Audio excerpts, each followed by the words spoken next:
22 जून सुबह 2 बजे ईरान के न्यूक्लियर साइट्स पे हमला होता है। हमला करने वाला कोई और नहीं बल्कि अमेरिका खुद था, अपने B-2 बॉम्बर्स की मदद से। अमेरिका ने फोर्डो, नतान्स और इस्फहान में ये अटैक किए। अटैक का रीजन सिंपल था, ईरान की न्यूक्लियर साइट्स को डिस्ट्रॉय करना, जिसमें अमेरिका कामयाब भी हुआ।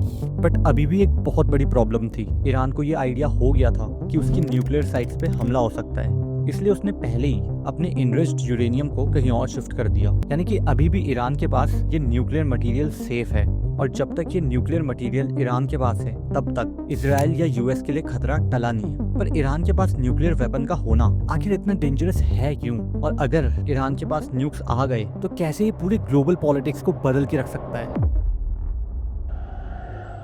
1979 में इस्लामिक रेवोल्यूशन होता है, जिसके बाद आयतुल्लाह खामेनी ईरान के नए लीडर बन जाते हैं। ईरान की ये नई गवर्नमेंट इजराइल से नफरत करती थी, क्योंकि उनके अकॉर्डिंग इजराइल ने फलस्तीन को इलीगली ऑक्युपाइड किया है। उनने इजराइल को कंट्री मानने से मना कर दिया और हिजबुल्लाह और हमास जैसी टेररिस्ट ऑर्गेनाइजेशन को फंड करना शुरू किया ताकि वो इजराइल के खिलाफ लड़ते रहें। इसीलिए इजराइल ईरान को अपना सबसे बड़ा दुश्मन मानता है, और अगर ईरान न्यूक्लियर डेवलप कर लेता है तो इसका सबसे बड़ा खामियाजा इजराइल को भुगतना होगा। हिजबुल्लाह और हमास की एक्टिविटीज और बढ़ जाएंगी और इजराइल का जो डोमिनेंस है मिडिल ईस्ट में वो कम हो जाएगा। इसके अलावा पूरे मिडिल ईस्ट में एक न्यूक्लियर आर्म रेस शुरू हो सकती है, जिसमें टर्की, इजिप्ट और सऊदी अरेबिया जैसे देश भी न्यूक्लियर वेपन डेवलप करने की पूरी कोशिश करें। If they get one, we have to get one.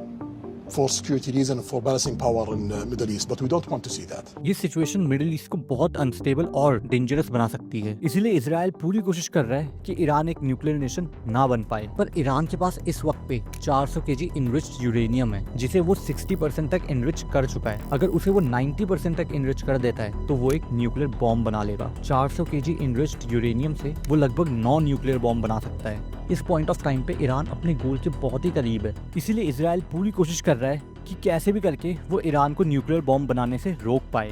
पर इजराइल को भी ये बहुत अच्छे से मालूम है कि वो चाहे जो कर ले, ईरान के न्यूक्लियर मटेरियल को कम्प्लीटली डिस्ट्रॉय नहीं कर सकता, और ऐसे कन्वेंशनल तरीकों से तो बिल्कुल भी नहीं कर सकता। इसलिए वो 3 ऐसी स्ट्रेटजीज तैयार कर रहा है जिससे वो अपने मिशन को अंजाम दे पाए।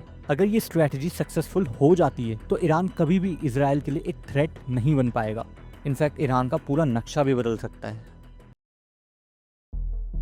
अभी कुछ समय पहले नेतन्याहू का ये बयान वायरल हुआ। In the past 24 hours, we've taken out top military commanders, senior nuclear scientists, the Islamic regime's most significant enrichment facility, and a large portion of its ballistic missile arsenal. Israel को ये बहुत अच्छे से मालूम है कि अगर उसे ईरान को न्यूक्लियर नेशन बनने से रोकना है तो उसे ईरान की लीडरशिप में इंटरफेयर करना होगा, क्योंकि बाहर से किसी भी देश के न्यूक्लियर मटेरियल को डिस्ट्रॉय करना बहुत ही ज्यादा मुश्किल है। बट अगर इजराइल किसी तरीके से उनके टॉप लीडर्स को हटा देता है तो वो ईरान के न्यूक्लियर प्रोग्राम को डिले करवा सकता है, यहाँ तक कि बंद भी करवा सकता है। जब ईरान और इजराइल के बीच वॉर हो रही थी तब रेजा पहलवी, ये नाम बहुत सुर्खियों में आया। रेजा पहलवी ईरान में रेवोल्यूशन से पहले वहाँ के क्राउन प्रिंस थे। ये रिसेंटली मीडिया में जाके बोलते हैं कि Islamic Republic of Iran is collapsing,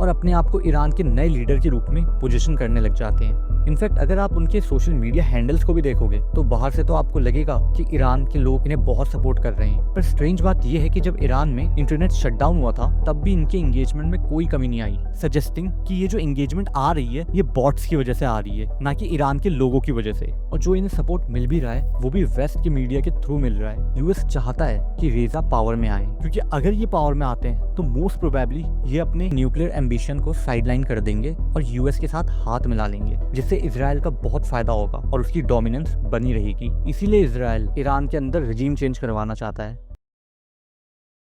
जब ये वॉर शुरू हुई थी तो इजराइल खूज़िस्तान, तबरीज और महाबाद जैसे इलाकों में अटैक करता है। इसके 2 बड़े ऑब्जेक्टिव थे, पहला कि ईरान में मिलिट्री बेसिस को डिस्ट्रॉय करना, और दूसरा ईरान में केओस का माहौल बनाना। असल में ये जो इलाके हैं यहाँ पे ईरान की माइनॉरिटीज जैसे कि कुर्द, अरब और अजरबैजानीज रहते हैं। ये लोग ईरान को पसंद नहीं करते और बहुत बार इन लोगों ने ईरान के खिलाफ वेपन्स भी उठाए हैं, जैसे पाइजेक, एक कुर्दिश मिलिटेंट ऑर्गेनाइजेशन जिसने न जाने कितनी बार ईरानियन गवर्नमेंट के खिलाफ अटैक किए हैं। पाइजेक मोस्टली कुर्दिस्तान में ऑपरेट करती है, जहाँ पे कुर्द की पॉपुलेशन ज्यादा है। ये प्रोविंस ईरान के बॉर्डर में पड़ते हैं, जहाँ पे ईरानियन गवर्नमेंट का स्ट्रॉन्ग कंट्रोल है ही नहीं, क्योंकि यहाँ पे रहने वाले मोस्टली कुर्द सुन्नी मुस्लिम है और ईरान की गवर्नमेंट शिया मुस्लिम चलाते हैं। और कुर्द ने हमेशा से अपने लिए ज्यादा राइट, यहाँ तक कि ऑटोनॉमी भी डिमांड की है, जो कि ऑब्वियसली ईरान ने अप्रूव नहीं की। इसीलिए यहाँ पे पाइजेक जैसी ऑर्गेनाइजेशन ने ईरानियन गवर्नमेंट के खिलाफ लड़ना शुरू किया। इसके अलावा ये पहाड़ी रीजन है जिसकी वजह से गवर्नमेंट यहाँ पे उतना कंट्रोल बना ही नहीं पाती और इसराइल को ये बात बहुत अच्छे से मालूम है, इसीलिए उसने इन रीजन्स में अटैक किए, जैसे कि ईरान के कमांड पोस्ट और इंटेलिजेंस हब। इसराइल को वैसे तो इन जगहों से कोई खतरा था नहीं, पर फिर भी उसने इन जगहों पे अटैक किया ताकि ईरान का जो बचा कुचा कंट्रोल है इन रीजन में वो भी खत्म हो जाए, which will lead to more chaos and instability in Iran, जिसकी वजह से ये रीजन ईरान से अलग हो सकते हैं। 1979 में ईरान एक स्पेशल मिलिट्री फोर्स बनाता है जिसका ऑब्जेक्टिव था इस्लामिक सिस्टम ऑफ ईरान को प्रोटेक्ट करना। इसका नाम रखा गया Islamic revolutionary guard corps AKA IRGC। इसका मेन ऑब्जेक्टिव था to defend the new Islamic regime from the enemies inside Iran, specially उन लोगों से जो आज भी ओल्ड regime के लिए लॉयल है। IRGC समय के साथ इतनी पावरफुल हो गई कि वो आज ईरान की आर्मी से ज्यादा स्ट्रॉन्ग है। IRGC के पास आज खुद की ग्राउंड फोर्स, नेवी फोर्स और एयर फोर्स है। इनफैक्ट ईरान के काफी पॉलिटिकल लीडर्स खुद IRGC के मेंबर्स रह चुके हैं और आज ये ऑर्गेनाइजेशन ईरान में कंस्ट्रक्शन, ऑयल और टेलीकॉम जैसे बिजनेसेस को कंट्रोल करती है। अमेरिका ने IRGC को एक टेररिस्ट ऑर्गेनाइजेशन घोषित किया था, पर ईरान के लिए ये एक गार्जियन ऑफ रेवोल्यूशन है।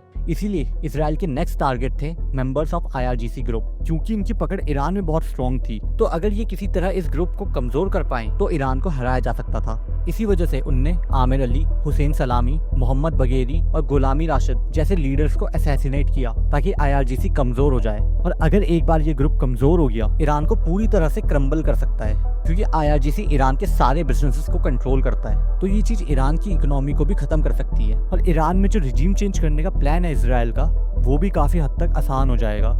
वैसे देखा जाए तो ईरान के लोग अपनी गवर्नमेंट से नाखुश हैं, क्योंकि बहुत समय तक ईरानियन गवर्नमेंट की वजह से उनकी इकोनॉमी कोलैप्स्ड रही। मीडिया को सेंसर किया गया, जो भी गवर्नमेंट के खिलाफ बोला उसे साइलेंट कर दिया गया। यहाँ तक कि जब पीसफुल प्रोटेस्ट हुए तब भी गवर्नमेंट ने उसे क्रश करने की कोशिश की। यही रीजन है कि बहुत से लोग, स्पेशली यंगर जनरेशन, अपनी गवर्नमेंट से फ्रस्ट्रेटेड हो चुकी है और ये रीजन है उनका अपनी गवर्नमेंट से हेट करने का। पर एक और चीज है जिसे वो अपनी गवर्नमेंट से भी ज्यादा हेट करते हैं, और वो है अपनी कंट्री का कोलैप्स होना।